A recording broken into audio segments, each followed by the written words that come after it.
This video we're going to take a look at using fR-PartLights to cause fragmenting. The way we're going to do this is born particles off this plane, have them fall when they hit either this cylinder or this plane.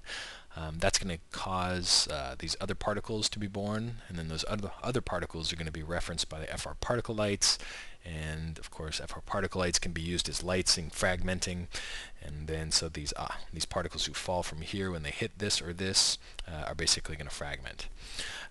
We'll go ahead and get this set up. We'll go ahead and create our first rule. We're going to use a black box we had saved before.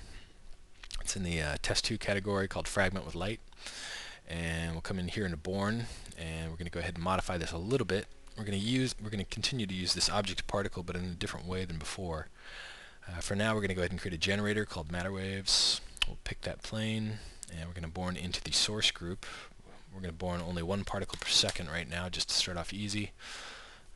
Set our lifespan to be really high. Speed doesn't matter. Let's just modify, randomize the UV emitters and increase their count a little bit to get more possible birth locations. We do want to go ahead and use a shape here. We're going to use a geom instance, and for those particles falling out of there, we're going to use this egg shape we've got over here on the side. And we're going to go ahead and also modify and add some variation to that size by using a size operator. And we can go ahead and set this up. Let's get them a little bit larger, and then we're going to want some variation on that.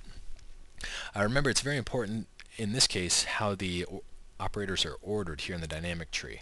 We've got geom instance before size. What this means, and it's important because geom instance has its own scaling parameters. If geom instance were listed after size, geom instance would ignore this size operator completely, and there would be no variation in the particles.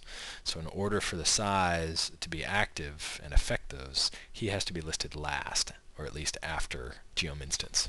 So, and of course we got those being born into the source group. Let's go ahead and fall. Let's go ahead and we're going to create a new group here called collision environment, or call ENV for short. We're going to make that a particular color to recognize it, and let's do that. And what we're going to do is we're going to use this object particle to born into that collision ENV group. We're going to add a group operator out here so that we can make some shortcuts for ourselves. We're going to born into the collision environment group, and we're going to go ahead and pick that cylinder, and we'll pick that plane. We can go ahead and say changes affect all. So even though we only have one selected, it's going to affect all of them. And all we need to do here is say, okay, instance your shape.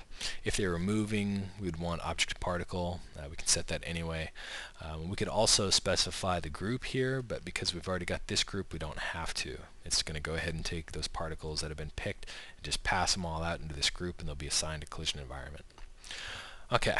So what we will do though is we'll go ahead and hide those. So now we see that these two guys are both in this collision environment color, so they are part of that group. Okay, so we've got that set up. Let's go ahead and make some gravity so those source particles can fall.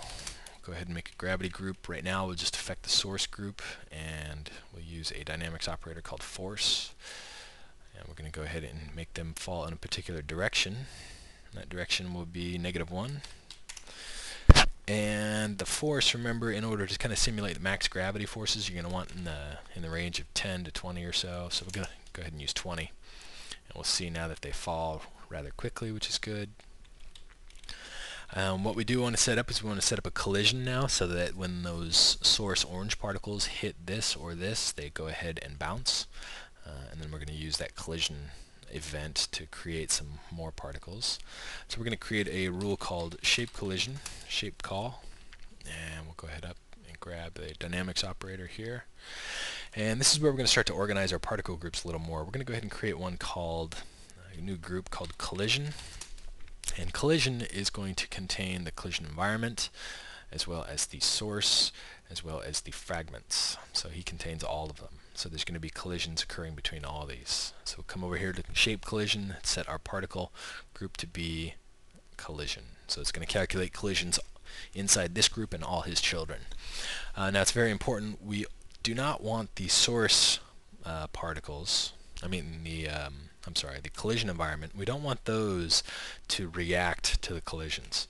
We just want them to be neutrons. So you remember that we come up here, we select the collision environment group, come over and say not active, which will respond, but neutron, which will not respond. But it will be included in the calculation.